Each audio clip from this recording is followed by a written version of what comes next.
Olá, irmãos, graça e paz, tudo bom com você? Ah, Nesse vídeo eu quero tratar a respeito da queda do homem, do pecado e do seu castigo. Para esse estudo, eu quero tomar como base, além da Bíblia, claro, que é a fonte de nossa autoridade. Eu quero trabalhar esse assunto no capítulo 6 da Confissão de Fé de Westminster, que trata exatamente desse tema, da queda do homem, do pecado e do seu castigo. Uma palavra introdutória sobre esse assunto é que cada vez que Deus, quando ele começou o seu trabalho de criação, ele criou todas as coisas, então ele criou dia a dia, criou o primeiro dia, depois o segundo dia, o terceiro, o quarto, o quinto e o sexto dia. E a Bíblia diz que para cada dia houve uma tarde e uma manhã. E o que é interessante é que cada dia que Deus terminava de criar, ele olhava e ele achou bom aquilo que ele fez. Então isso é dito de cada dia. Primeiro dia, isso viu que era bom aquilo que ele havia feito. Segundo dia, Deus terminou de criar, ele viu que era bom aquilo que ele tinha feito. Então, para cada dia da criação terminada, havia uma nota de e viu Deus que era bom. No final da criação, no final do sexto dia, depois que Deus terminou tudo o último ato criador de Deus foi o homem, quando ele fez o homem à sua imagem e semelhança. Esse foi o dia sexto, então Deus olhou para todos os dias e ele então chegou à seguinte conclusão: tudo é bom. Viu Deus e eis que tudo era, na verdade, muito bom. Então, no sexto dia, Deus disse que era muito bom. Deus viu que tudo era muito bom. Para cada dia, de segunda a quinta, era bom. Na sexta, então, o Senhor olhou a obra em geral e chegou à conclusão de que tudo era muito bom. Então, Deus criou o homem à sua imagem e semelhança. Deus colocou o homem no jardim do Éden. Para quê? Para que ele cuidasse do jardim do Éden. O homem estava ali como sendo um representante de Deus, como vice-regente, vice-governador da criação de Deus. Então, o homem deveria cuidar daquilo que Deus criou. O homem seria mordomo de Deus, ele deveria cuidar daquilo que Deus criou e colocou sob sua responsabilidade. E então, Deus chama o homem e dá a ele uma ordem expressa. E a ordem é a seguinte: de toda árvore do jardim comerás livremente, mas da árvore do conhecimento do bem e do mal não comerás, porque no dia em que dela comeres, certamente morrerás. Essa foi a ordem expressa que Deus deu ao homem. O homem tinha a seu favor todo o jardim. O homem tinha a seu favor todas as frutas do jardim. Deus impediu apenas que ele comesse do fruto do conhecimento do bem e do mal. Certamente que não havia nada de especial naquele fruto. O que chamou a atenção daquele fruto foi o fato de que Deus proibiu que o homem comesse dele. Se Deus não tivesse proibido Adão comer daquele fruto, certamente que não seria pecado comer daquele fruto. Mas o problema é que Deus disse: não coma. Então, essa é a ordem de Deus: não coma. Coma de tudo menos disso aqui. Então, é sobre isso que nós queremos falar nesse vídeo. E nós aqui tecemos alguns comentários, alguns pontos. E, primeiramente, eu quero chamar a atenção de vocês para a questão da tentação e do pecado dos nossos primeiros pais. Segundo a Bíblia, nossos primeiros pais foram tentados, né? Tentados ao pecado. Aí a confissão de fé, tratando disso, da tentação e do pecado dos nossos primeiros pais, a confissão de fé diz: nossos primeiros pais, seduzidos pela astúcia e tentação de Satanás, pecaram. Né? Então, aqui é dito, né, com base, claro, na Bíblia, lá no capítulo 3 de Gênesis, versos de 1 a 7, que Satanás, se utilizando da instrumentalidade da serpente, tentou Eva. e ela comeu exatamente do fruto que Deus havia proibido que ela comesse. Ela não deveria comer, ela comeu, deu ao seu marido comeu, e então eles caíram em pecado, caíram em transgressão contra o Senhor. Então a serpente foi o instrumento de Satanás na tentação e queda dos nossos primeiros pais. Aí o apóstolo Paulo, pensando exatamente naquele momento em que Eva foi tentada pela serpente e cedeu à tentação, Paulo, em 2 de Coríntios, capítulo 11, versículo 3, Paulo diz: mas receio que, assim como a serpente enganou a Eva com a sua astúcia, assim também seja corrompida a vossa mente e se aparte da simplicidade e pureza devidas a Cristo. Então a preocupação de Paulo é que, da mesma forma como Satanás conseguiu enganar Eva e, consequentemente, Adão, e levou aquele casal à queda, a preocupação de Paulo é que Satanás também tentasse alguns irmãos na igreja e viessem e eles viessem a ter uma mente corrompida e eles se apartassem da simplicidade e pureza de Cristo. Então, por essa passagem, quando Paulo fala assim, assim como a serpente enganou Eva, dessa passagem nós aprendemos que Paulo entendeu que o episódio envolvendo Eva, envolvendo Adão, a serpente, a tentação, a queda, não foi uma lenda, não foi uma história fictícia, mas Paulo entendeu aquilo como sendo um fato real. Paulo entendeu que, de fato, existiu historicamente uma mulher chamada Eva, um homem chamado Adão, que foram tentados por uma serpente, por Satanás, que usou a serpente. Então Paulo não entendeu que Adão e Eva eram seres mitológicos, que a tentação foi uma narrativa mitológica. Paulo entendeu que aquilo era uma narrativa histórica, né? De fato, aconteceu na história. De acordo com a Escritura, nossos primeiros pais se chamavam Adão e Eva. Eles não conseguiram vencer a tentação do diabo. Eles não resistiram ao diabo, mas se deixaram levar pelo engano do maligno inimigo de Deus, né? Então, a gente quando observa a tentação de Adão e a tentação de Jesus, a gente quando pensa nessas duas tentações, a gente pensa o seguinte: Adão tinha tudo para permanecer de pé, mas caiu. Cristo tinha tudo para cair, mas permaneceu de pé. Cristo estava no deserto, não tinha pão, não tinha água, um calor terrível. Cristo tinha tudo para ceder à tentação e cair, mas ele venceu Satanás. Adão, que estava no jardim, lugar climatizado, frutas à vontade, e ele caiu em pecado. Adão não conseguiu resistir à tentação de Satanás. E uma coisa que eu quero chamar a atenção de vocês aqui é que quando nossos pais caíram, quando Adão e Eva caíram em pecado, algumas coisas aconteceram.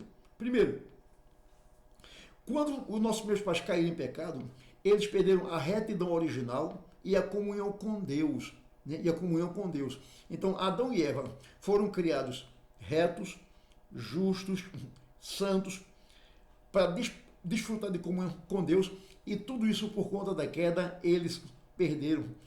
Então, isso se evidencia pelo fato deles se esconderem quando ouviram a voz de Deus no Jardim do Éden. O capítulo 3, versículo 8 de Gênesis diz: quando ouviram a voz do Senhor Deus, que andava no jardim pela viração do dia, esconderam-se da presença do Senhor Deus, o homem e sua mulher, por entre as árvores do jardim. Então, se esconder de Deus quando ouviram a voz de Deus foi uma evidência de que eles perderam a comunhão com Deus por conta do pecado. Antes o homem tinha prazer na comunhão com Deus, tinha prazer em conversar com Deus, tinha prazer em ouvir a voz de Deus, mas agora a voz de Deus tornou-se amedrontadora. Então, quando eles ouviram a voz de Deus, certamente que a voz de Deus deve ter sido, ter sido ele chamando Adão. Adão, Adão. Então, quando Adão ouviu essa voz, ele com a consciência lhe acusando, porque ele havia comido do fruto que Deus disse, não coma. Então a consciência lhe acusou e ele não teve coragem de encarar Deus de frente e ele correu e se escondeu juntamente com sua mulher. Então, a queda de Adão, o pecado de Adão, fez com que ele e sua mulher perdessem a retidão original e a comunhão com Deus. Eles não tiveram mais prazer em falar com Deus. Uma segunda coisa que aconteceu com Adão e Eva quando eles comeram do fruto proibido é que eles tornaram-se mortos em pecado e corrompidos em todo o seu ser, corpo e alma. Né? Então, a morte entrou por conta do pecado e a morte afeta o corpo e a alma. Aqui, por exemplo, em Romanos capítulo 5, versículo 12, diz: portanto, assim como por um só homem entrou o pecado no mundo, e pelo pecado a morte, assim também a morte passou a todos os homens, porque todos pecaram. Então, quando Paulo aqui diz, por um só homem entrou o pecado no mundo, certamente que Paulo está falando de Adão. Então, para Paulo, Adão não era um ser mitológico, era um ser real, histórico. Diz que por meio de Adão entrou o pecado do mundo, por conta do pecado entrou a morte, aí diz que todos morrem porque todos pecaram. Antes da gente citar uma outra passagem, é bom comentar que quando Deus fala, o dia que você pecar,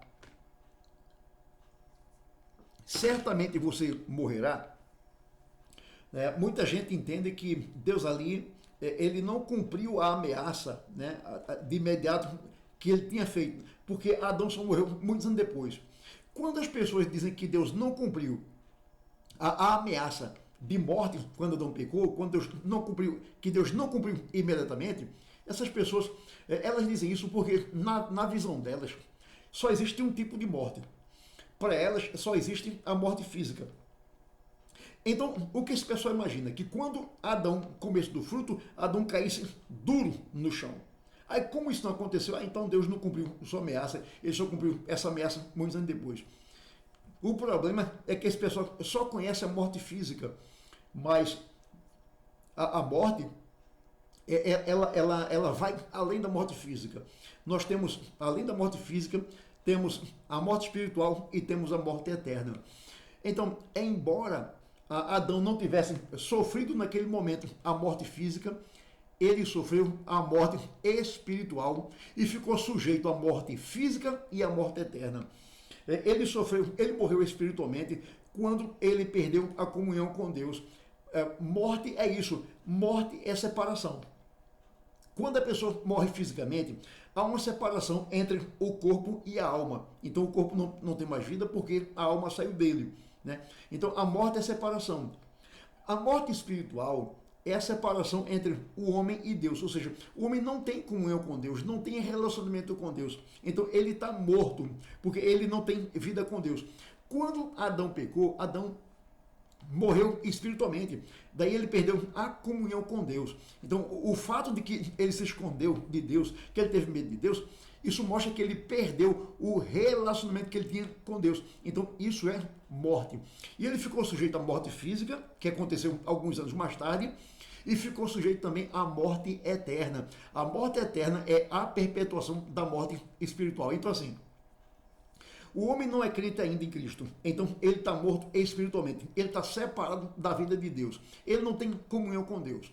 Se ele morre fisicamente, aquela morte espiritual que ele tem vai se perpetuar eternamente, ele vai ser lançado no inferno.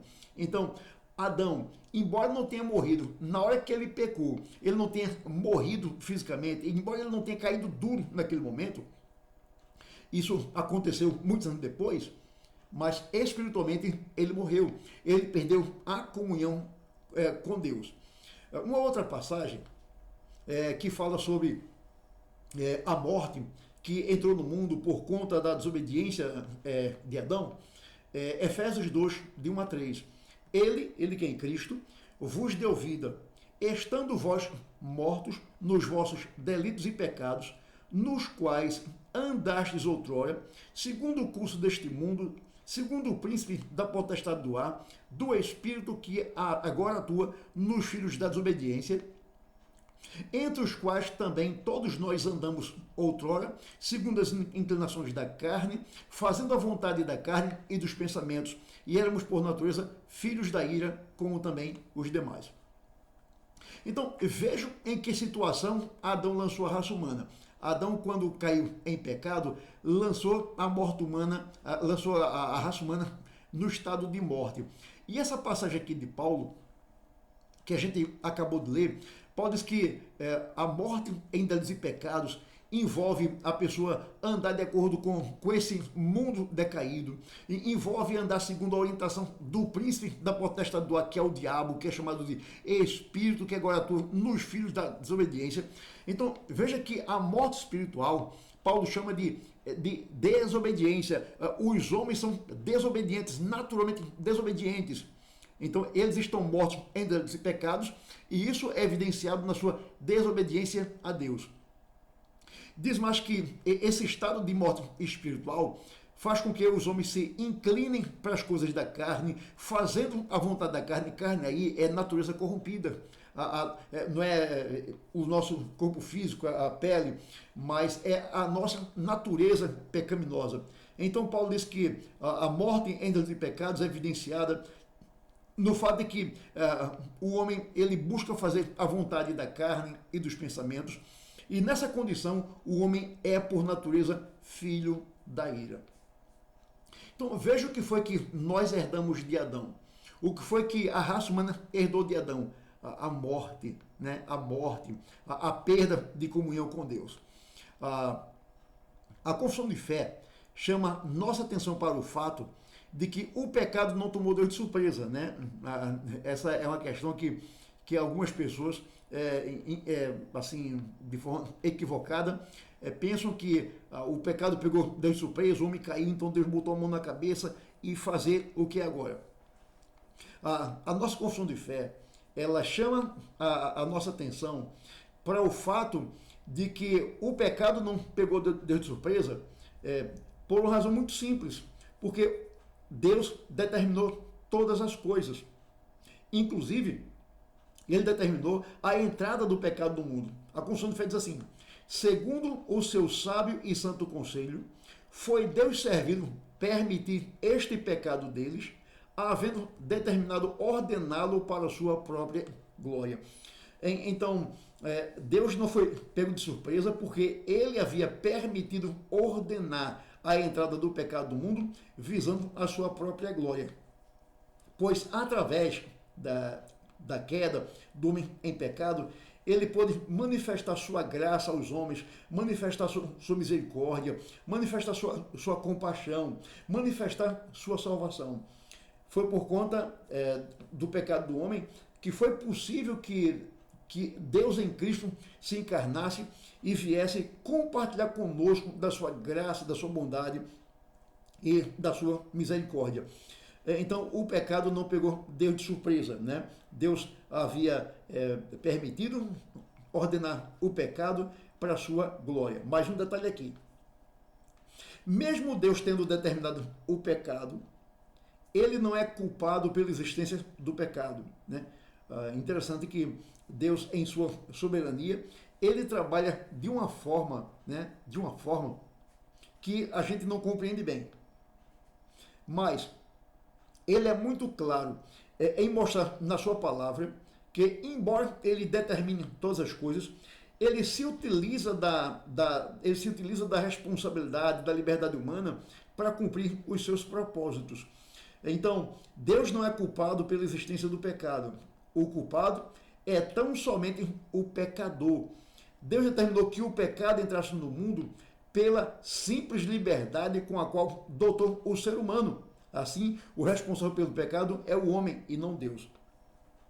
É o que nós chamamos de soberania divina e responsabilidade humana. Geralmente, comentaristas fazem... Eles, quando falam sobre soberania divina e responsabilidade humana, eles usam duas linhas de trem como ilustração. Então, você tem duas linhas de trem que estão lado a lado o tempo todo, elas não se tocam, mas elas estão lado a lado ali. Assim acontece também com a soberania de Deus e a responsabilidade humana.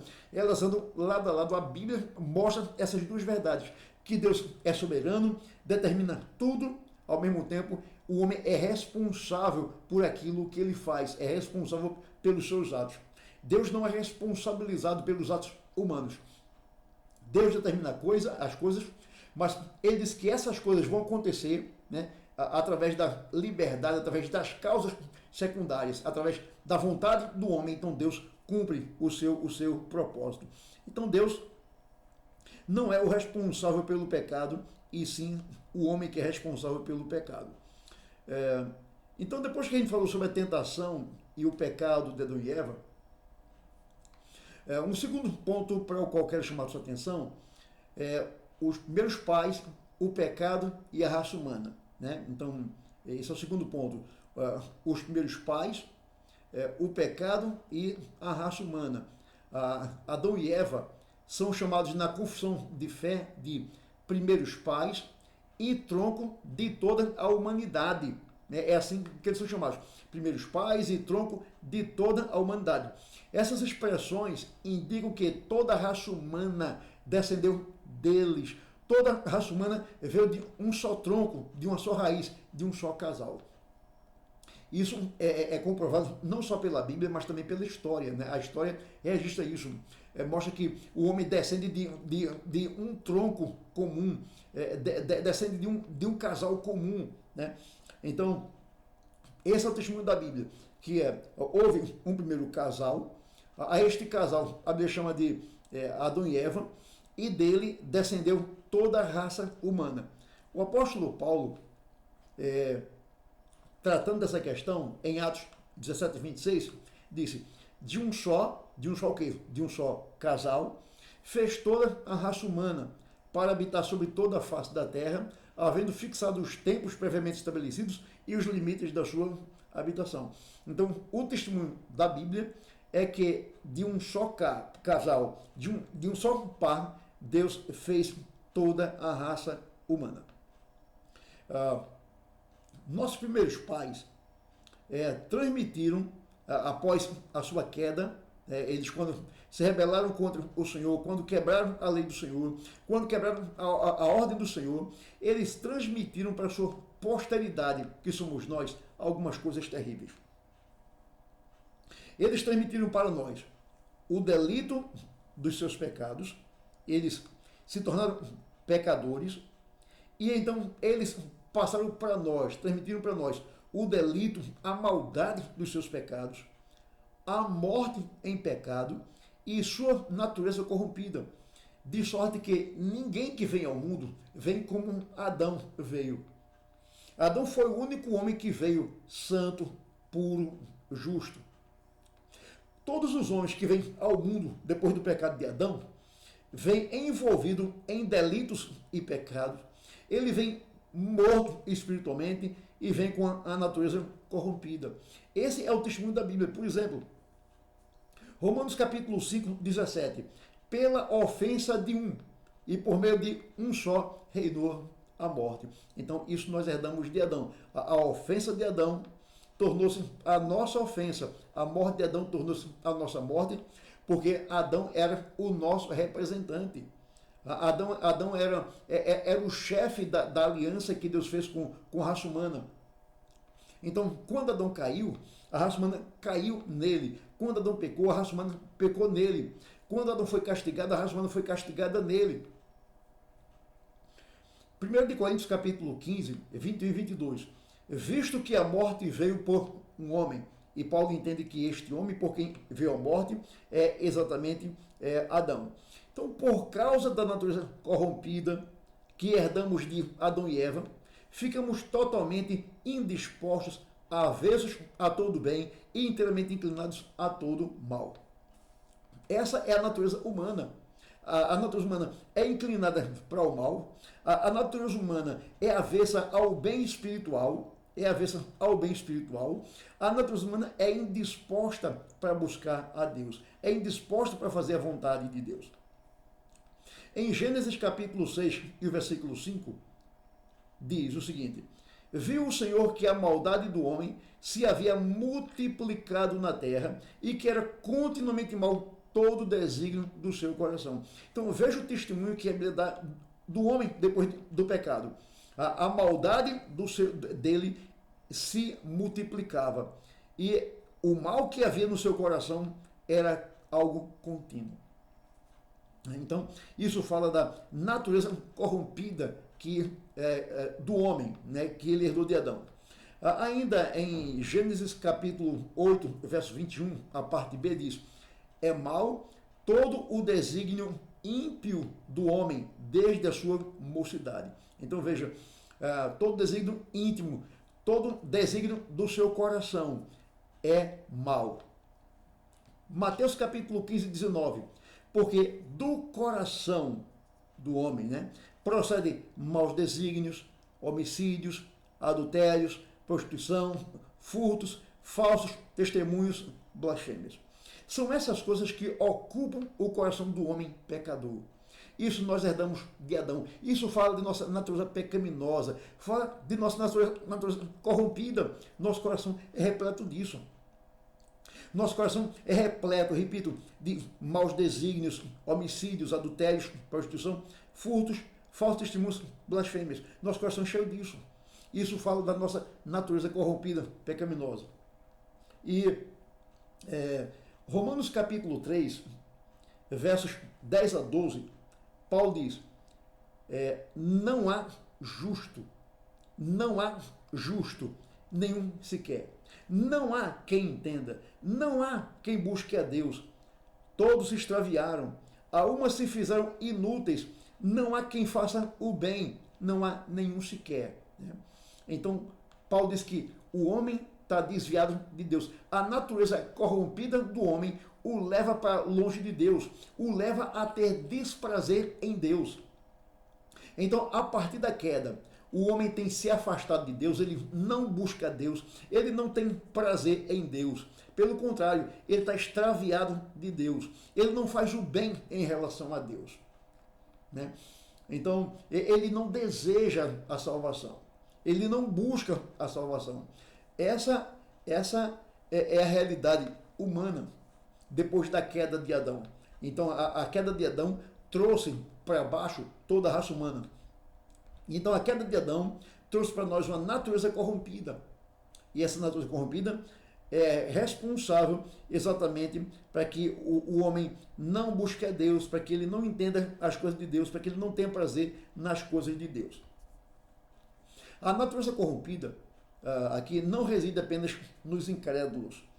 Essa natureza ainda existe em nós que somos crentes. Então, quem é crente em Jesus Cristo não está livre dessa natureza corrompida. Ela existe em nós também.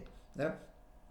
E a Confissão de Fé diz que essa natureza corrompida não reside em nós apenas por algum tempo, mas diz que enquanto vivermos aqui, nós teremos essa natureza corrompida. A Confissão de Fé diz: durante esta vida inteira, até que sejamos aperfeiçoados em glória. Quando é que o crente em Cristo vai se livrar dessa natureza corrompida?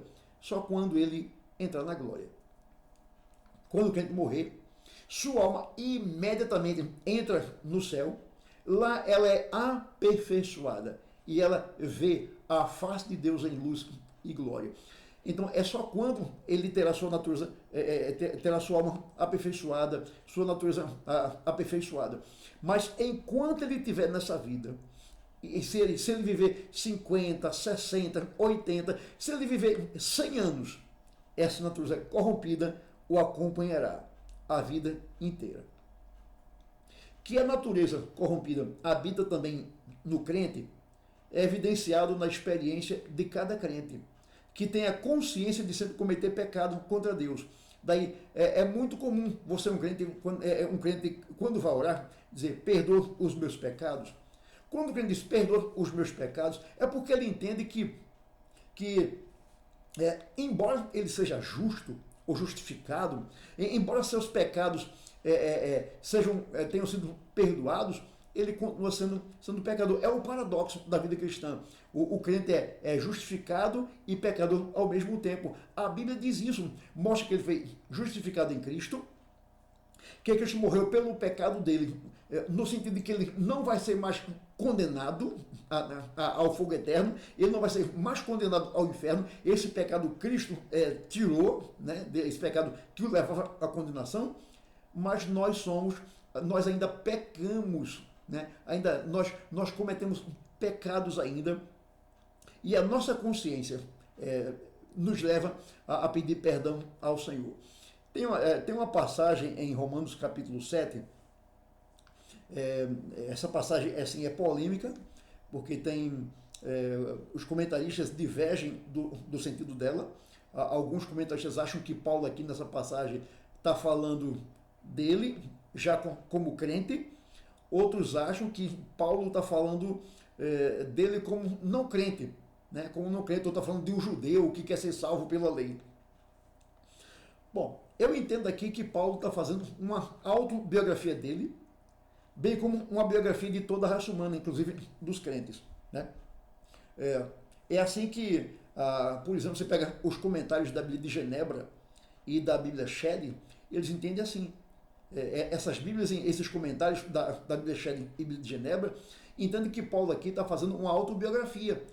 Está falando dele e está falando de todos os homens, né? Todos os homens, inclusive dos crentes. Aí o capítulo 7, versos 14, 17, 18, depois 21 a 23, Paulo diz assim: porque bem sabemos que a lei é espiritual. Eu, todavia, sou carnal, vendido à escravidão do pecado. Neste caso, quem faz isto já não sou eu, mas o pecado que habita em mim. Porque eu sei que em mim, isto é, na minha carne, não habita bem nenhum, pois o querer o bem está em mim, não pode efetuá-lo. Então, ao querer fazer o bem, encontro a lei de que o mal reside em mim. Porque no tocante ao homem interior, tenho prazer na lei de Deus, mas vejo nos meus membros outra lei, que guerreando contra a lei da minha carne, me faz prisioneiro da lei do pecado que está nos meus membros. Então, eu sou da linha, e eu não estou sozinho, tem muita gente boa que pensa assim também, que Paulo aqui está falando dele, no seu estado de conversão, que ele como crente, ele ainda lutava contra a natureza pecaminosa. Né? É aquilo que ele mesmo diz em Gálatas, é a luta da carne contra o espírito. Essa experiência do crente, ele luta ainda contra o pecado, luta ainda contra a natureza pecaminosa, ele luta contra os desejos pecaminosos. Eu entendo que Paulo está falando isso aqui. 1 de João capítulo 1, 8 a 10, João está escrevendo para a igreja. João não está escrevendo aqui para o mundo, para incrédulos. João aqui está falando para servos de Cristo. Ele diz: se dissermos que não temos pecado nenhum, a nós mesmos nos enganamos, e a verdade não está em nós. Aí diz: se confessarmos os nossos pecados, ele é fiel e justo para nos perdoar os pecados e nos purificar de toda injustiça. Se dissermos que não temos cometido pecado, fazemos-lo mentiroso e a sua palavra não está em nós. Olha, João está dizendo aqui para a igreja que se os irmãos confessarem os seus pecados, o Senhor perdoará. Bom, se ele diz que se confessarmos os nossos pecados, é porque ele entende que o crente nessa vida ainda luta contra o pecado. Ele é propenso ao pecado. Ele cai em pecado. No capítulo 2, ele diz: isto eu vos escrevo para que não pequeis. Se todavia alguém pecar, temos um advogado para com o Pai. Então, João está escrevendo para a igreja, mostrando aí a possibilidade de o crente em Cristo ainda pecar. Porque o crente em Cristo ainda traz em si uma natureza corrompida, pecaminosa. E isso durante toda a vida. Em terceiro lugar, vejamos aqui a culpa e o castigo do pecado. Então, o homem caiu em pecado, por conta disso ele tornou-se culpado e então sujeito ao castigo. Né? Então, o castigo é uma consequência da culpa. Quem é culpado merece punição, quem é culpado merece castigo. A Confissão de Fé diz assim: todo pecado torna culpado o pecador, e por essa culpa está ele sujeito, primeiro, à ira de Deus, à maldição da lei. Ele está exposto à morte com todas as misérias espirituais, temporais e eternas. Eu vou repetir. Diz a confissão de fé: todo pecado torna culpado o pecador. E por essa culpa, ele está sujeito à ira de Deus, à maldição da lei, ele está exposto à morte com todas as misérias espirituais, temporais e eternas. Então, isso é o que o homem herdou por conta da sua queda. E quando a confissão de fé diz que ele está sujeito à ira, à maldição da lei, exposto à morte, ele diz isso porque, a confissão de fé diz isso porque é isso que a Bíblia ensina. Por exemplo, Romanos capítulo 1:18, a ira de Deus se revela do céu contra toda impiedade e perversão dos homens que detêm a verdade pela injustiça. Então, essa passagem fala que a ira de Deus é revelada contra os pecadores. João 3,36. Por isso, quem crê no Filho tem a vida eterna. O que, todavia, se mantém rebelde contra o Filho não verá a vida, mas sobre ele permanece a ira de Deus. Então, João está dizendo aqui que os pecadores sem Cristo, aqueles que são rebeldes, aqueles que não creram em Cristo ainda, estão debaixo da ira de Deus. Interessante que os pregadores modernos, eles quando vão evangelizar, eles dizem assim, de forma indiscriminada: Jesus te ama e tem um plano maravilhoso para você. Olha, eu entendo que é perigoso demais dizer para um incrédulo que Jesus o ama assim e que tem um plano maravilhoso na sua vida. Porque a Bíblia ensina que o plano que Deus tem para um pecador rebelde não é algo maravilhoso, mas é a sua ira. Ou seja, a ira de Deus é como uma espada de 2 gumes, espada afiada, que está apontada para o pescoço do pecador, a ponto de degolá-lo e mandá-lo para o inferno. O plano maravilhoso de Deus é para todo aquele que crê em Jesus. Aquele que crê em Jesus, o plano maravilhoso de Deus é que ele tenha a vida eterna. Mas aquele que não está em Cristo, aquele que não está em Cristo, sobre ele não está o amor de Deus, sobre ele está a ira de Deus. E se ele morre nessa condição, ele vai para o inferno. Aí o pecador chega no inferno e diz: ó, o pregador disse que Jesus me ama e tem um plano maravilhoso para mim. É esse o plano maravilhoso que Deus tem para mim? O inferno? Então, dizer que Deus ama o pecador e que tem um plano maravilhoso para ele, sem dizer ao pecador que ele se arrependa, que deixe seu pecado, que se volte para Cristo, é uma evangelização que não é bíblica. Esconder do pecador que ele está debaixo da ira de Deus é um grande mal que os pregadores fazem. Então, nós temos que anunciar a boa nova. Jesus veio para salvar o pecador. Mas antes disso, nós temos que falar da velha mensagem de que o homem é pecador, é culpado e que ele está perdido, caminhando para o inferno. E então, depois que a gente mostra essa condição do homem, que ele é culpado, está debaixo de castigo, debaixo da ira, está indo para o inferno, depois que a gente mostra essa situação calamitosa dele, então a gente mostra o remédio, que é Jesus. Mostra a solução, que é Jesus, convocando, desafiando o pecador a crer no Senhor, desafiando o pecador a entregar sua vida ao Senhor. Se a gente não fizer isso, nós não estaremos evangelizando de forma correta. Bom, a minha conclusão é a seguinte: Deus criou o homem santo, criou ele santo, sem pecado, mas ele foi tentado por Satanás, ele cedeu à tentação e caiu em pecado e desgraça. Por conta disso, por conta do seu pecado, o homem se tornou culpado diante de Deus e destinado à condenação eterna. Então, foi isso que o pecado rendeu ao homem: a culpa, o castigo e a condenação eterna. Mas, como Deus é rico em misericórdia, o que foi que ele fez? Ele providenciou um plano de redenção para o homem, providenciou um plano de resgate para o homem. E o plano de resgate para o homem escapar da culpa e do castigo do pecado é Jesus Cristo. Então, Deus amou o mundo, mostrando o seu plano de salvação. Ele mandou seu Filho ao mundo, o Deus encarnado, o Deus que se encarnou, que se fez homem.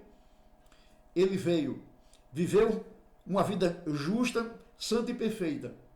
Foi à cruz, derramou sua última gota de sangue, foi sepultado, no terceiro dia ressuscitou. E ele diz que ele fez Tudo isso para que todo aquele que nele crê não pereça, mas tenha a vida eterna. Então veja, o homem caiu em pecado, mas Deus providenciou um meio de escape para ele. Deus providenciou um meio para resgatá-lo, para restaurar a comunhão com ele e livrá-lo dessa condição. O que Deus pede do homem é que ele reconheça que é pecador, que ele se arrependa e que se converta a Cristo.